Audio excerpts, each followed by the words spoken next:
कांच पे पूरी बर्फ जमा हो गई है।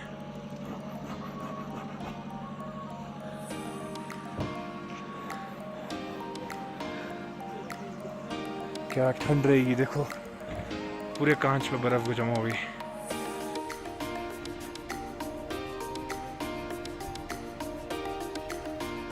हम अब जा रहे हैं एटीएम की तलाश में और पूरे नुब्रा वैली में यहीं पे सिर्फ एक लौता एटीएम है। पेंगोंग लेक 13,862 फीट की ऊंचाई पे है।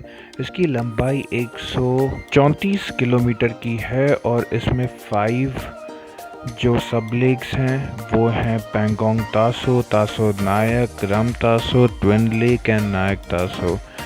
50% जो लेंथ है लेक की ये तिब्बत चाइना में है, 40% जो है वो लद्दाख इंडिया में है और जो बची हुई 10% है वो डिस्प्यूटेड बफर जोन में आती है इंडिया और चाइना के। हम अपने होटल से सुबह जल्दी निकल गए थे इसलिए रास्ते में रुके हैं अब नाश्ता करने। लद्दाख में आपको सिर्फ मैगी और ऑमलेट पाव ही मिलेगा अगर आप कहीं पे भी रुकें खाने। लोकल लोगों के लिए प्राइस अलग है और जो टूरिस्ट आते हैं इनके लिए प्राइस अलग होगी खाने की।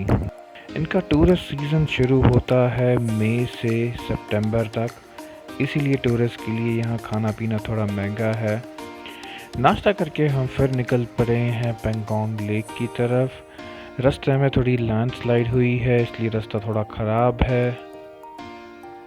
पेंगोंग लेक जो है ये 5 सब लेक से बनी हुई है और ये एक नैरो वाटर चैनल से कनेक्टेड होती है।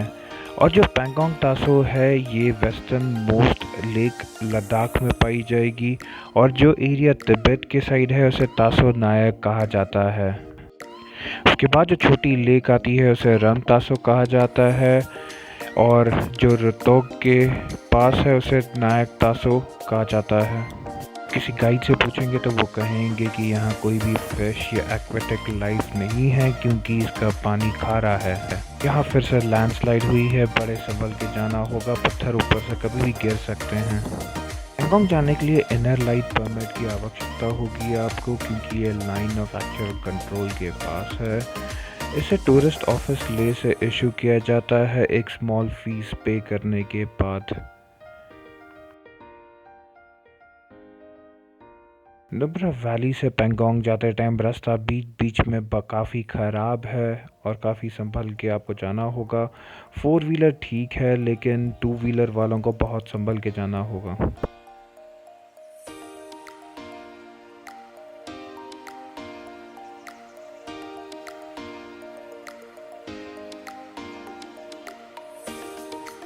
तो ये रास्ता जाता है गालवान घाटी की तरफ। लॉकडाउन के दौरान पिछले साल आपने देखा होगा चाइनीज़ सोल्जर और इंडियन सोल्जर्स को बीच में कोई प्रॉब्लम हो गई थी। यही रास्ते से जाते थे वहाँ पे। यहाँ से 40-50 किलोमीटर दूर है गालवान घाटी जहाँ पे हमारे जाबाज इंडियन सोल्जर्स पहरा दे रहे हैं। और आप देख सकते हैं पूरे पहाड़ों पे बर्फ़ गिरी हुई है यहाँ पे। इतने मुश्किल हालातों में हमारे बॉर्डर पे सैनिक सेवा करते हैं हमारी। कैमरामैन रिंकिंग के साथ हैप्पी गांधी आज तक। क्योंकि मौसम में पेंगोंग लेक में काफ़ी पक्षी माइग्रेशन करते हैं जिसमें आपको बार हेडेड गूस भी देखने मिलेगी। चाइना का नेशनल हाईवे 219 पास होता है eastern and Pangong Taso lake के यहाँ से। आप इस लेक को एक्सेस कर सकते हैं ड्राइव करके 12 किलोमीटर दूर रोहतक जाके या फिर 130 किलोमीटर दूर स्क्वेन जाके। टूरिस्ट बोट भी रेंट कर सकते हैं लेक में लेकिन लैंड नहीं कर सकते किसी आइलैंड पे क्योंकि प्रोटेक्ट किया जाता है पक्षियों को ब्रीडिंग के दौरान। लेक के यहाँ आपको काफ़ी रेस्टोरेंट्स मिलेंगे, वहाँ आप स्टे भी कर सकते हैं लेकिन तापमान यहाँ बहुत ठंडा हो जाता है रात को।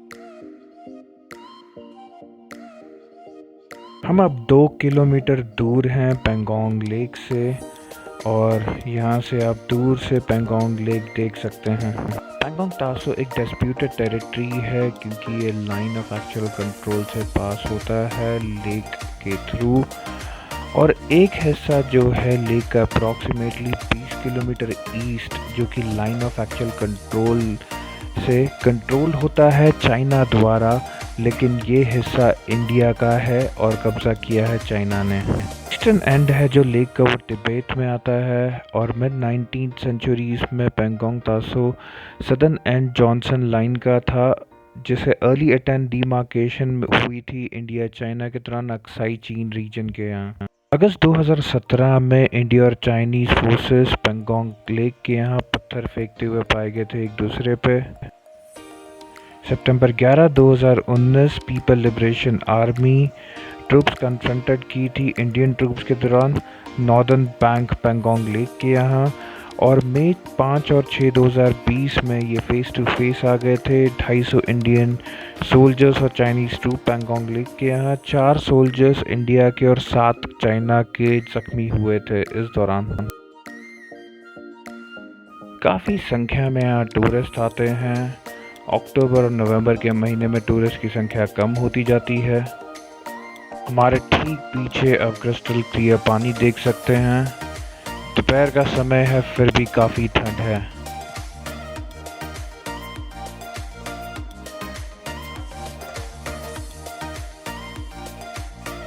यहाँ आपको 3 इडियट मूवीज़ का स्कूटर मिलेगा, जिसे आप 50 रुपये दे के बैठ के फ़ोटोज़ खींच सकते हैं इस पर।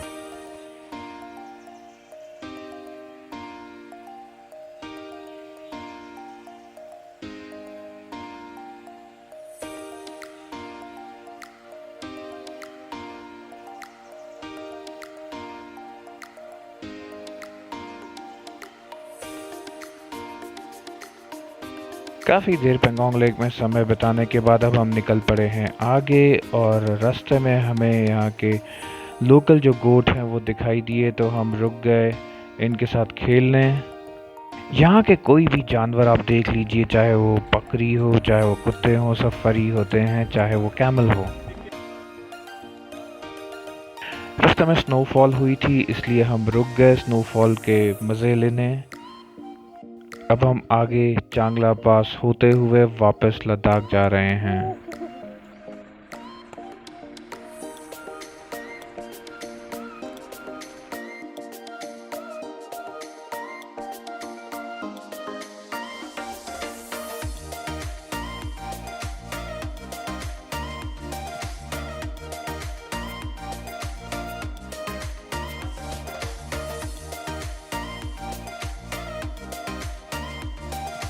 अब हम आ गए हैं चांगला पास, और उतर के थोड़ा फ़ोटोज़ खींच लिया जाए। हमारे ठीक सामने है आर्मी कैंप। आप सोचिए इंडियन आर्मी यहाँ कैसे रहती होगी। और मेरी दाईं तरफ मंदिर है।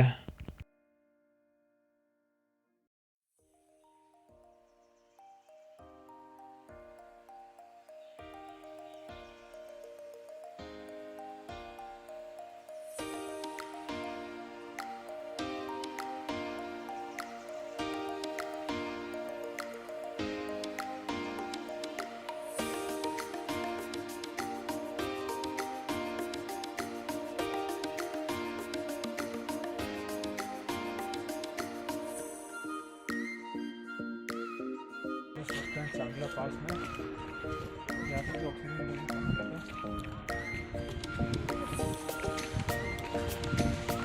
पे यहाँ भी ऑक्सीजन की काफ़ी कमी है। आपसे निवेदन है कि आप यहाँ ज़्यादा देर ना रुकें। यदि आप रुकते हैं तो एक ऑक्सीजन सिलेंडर साथ में ज़रूर कैरी कीजिए। खारदुंगला की तरह यहाँ कोई आपको कैफेटेरिया नहीं मिलेगा, जो है वो बंद रहते हैं। निकल पड़े हैं लेक की तरफ। जिन्होंने भी ये चैनल सब्सक्राइब किया है कलेजे से थैंक यू। जिन्होंने नहीं किया कोई बात नहीं, आराम से कर लेना।